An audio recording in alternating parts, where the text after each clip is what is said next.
Hello, and welcome to Overthinking Eurovision Looks Back. I'm Matt Rather. The appropriateness of the name Eurovision was never more evident than on May 5th, 1990. The Berlin Wall had just fallen, the European single market was just around the corner, and many of the songs conjured up a picture of a united and peaceful continent. But in retrospect, the 1990 contest was also tragic, because that was the year Yugoslavia hosted for the first and only time, even though it was in the early stages of collapse. Matt Belinkie, our Balkanologist, has the story. Technically, Croatia has never won Eurovision, but consider this. Between 1961 and 1992, Yugoslavia held a national selection for Eurovision. Croatian entries were by far the most successful, winning 13 times. And Yugoslavia's only Eurovision victory was Reva, a Croatian band from Zagreb.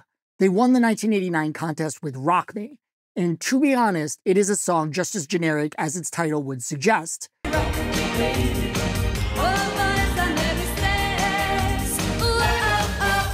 This is a perfectly fine retro rock song about how great rock songs are. What's interesting is that Yugoslavia had been sending songs like this for a couple years in a row.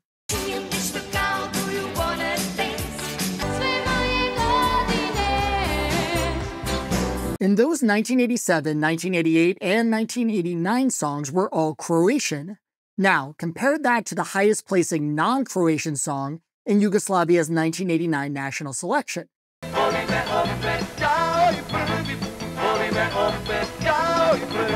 It doesn't have the same Western vibe, right? Croatia was really pushing songs in this particular style, and we don't think that's a coincidence. In last year's video about Ukraine, we talked about Rock Me, and we hypothesized that sometimes an Eastern European nation will send a song in a Western European style as a political statement. And in this case, Croatia's statement was, "We are done with Yugoslavia."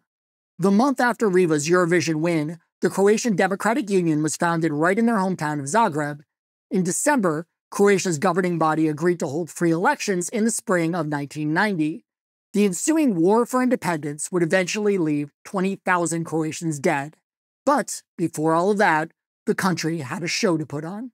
Zagreb hosted the Eurovision Song Contest on May 5th, and watching the show now is almost surreal. It begins with a short film called Zagreb, City of Music, and while the city was mainly untouched by the fighting of the coming years, there are a couple exceptions. That building behind the cellist is St. Mark's Church. Less than 18 months after this video aired, it was damaged in a bombing.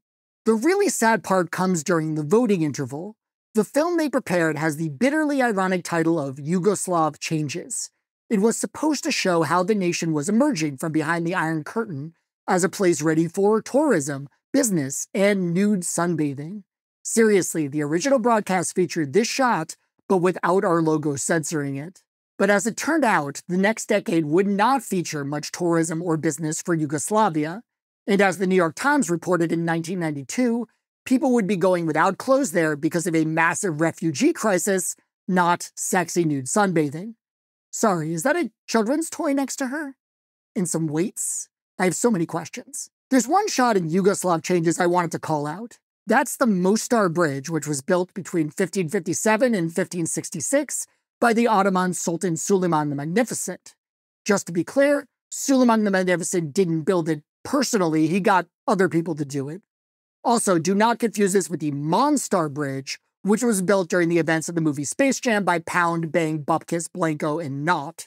The Mostar Bridge was considered one of the greatest landmarks of the region. I say was because on November 9, 1993, it was destroyed in an artillery attack.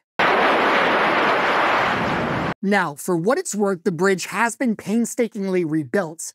In fact, just last year, it was the site of the Red Bull Cliff Diving World Series. Suleiman the Magnificent would be very proud. But I think we can all agree that this image of the old Mostar Bridge is painful to see, especially in the context of a national celebration video. In her intro to Yugoslavia Changes, host Helga Vlahovic compared Yugoslavia to an orchestra. We think that Yugoslavia is very much like an orchestra. There are all different kinds of climates, cuisines, and of course cultural influences all together. As it turned out, Yugoslavia was less like an orchestra and more like the band Oasis. Yes, they might play together out of necessity, but they could also start hurling chairs at each other at any time. But even though we know today how this all turned out, maybe the people in that auditorium still had hope that the national divorce could be relatively bloodless. The Berlin Wall had fallen in November 1989, less than 6 months before Eurovision, and it kindled hope that political change didn't have to mean mass slaughter. In fact, a lot of the Eurovision songs were about the fall of the Berlin Wall. Austria's song was called No Walls Anymore.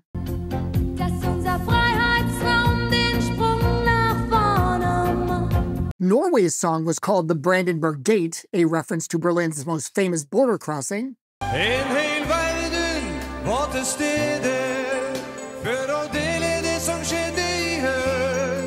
Italy's winning song was not about the wall, though. It was about the upcoming signing of the Maastricht Treaty, which would significantly strengthen the economic and foreign policy ties between the nations of Europe.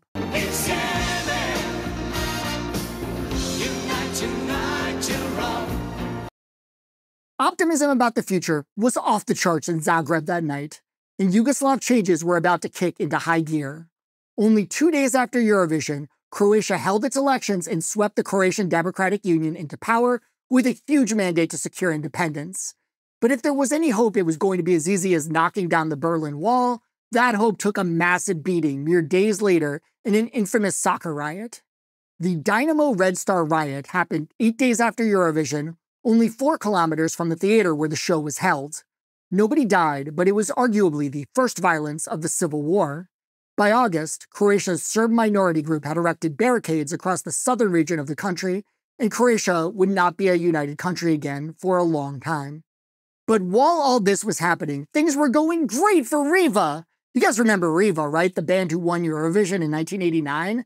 They released 2 successful albums in 1989 and 1990, and then signed a deal with a Swiss agency. Their 3rd album was supposed to be produced by Per Gessle, aka the guy from the Swedish pop duo Roxette. Reva was actually going to open for Roxette on their world tour, and Roxette was a huge deal in 1990. It Must Have Been Love was on the Pretty Woman soundtrack, and it went to #1 in the United States and many European countries, although weirdly not in Sweden. It peaked at #6 there. Weird. But just as Reva was about to hit it big, it all came crashing down. Their new agency insisted on promoting the band as being from Yugoslavia, not the newly independent Croatia, and this was something that Reva could not accept. According to lead singer Emilija Kokic, "We come from Zadar, our families are huddled in basements because grenades of the Serbian army are falling on Zadar, and we would act like Yugoslavians. How? That would be the biggest betrayal. They would become people to whom a career means more than anything." Reva was on the cusp of international stardom. Instead, they called it a day. The band went on permanent hiatus and never released their 3rd album. On the bright side, Emilija Kokic ended up having a successful solo career. In 2008, she had a #1 hit all over the Balkans, and she even tried out for the Dora Festival, finishing 7th. Much like Croatia itself, her musical style changed a lot over the previous 20 years.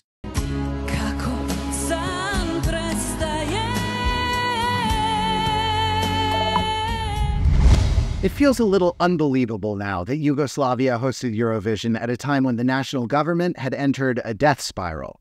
But somehow they put on a great show.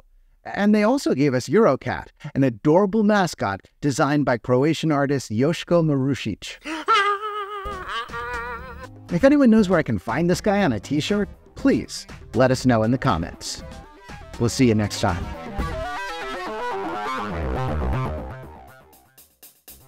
Sweden, what do you have against Roxette? Or maybe you just hate Pretty Woman.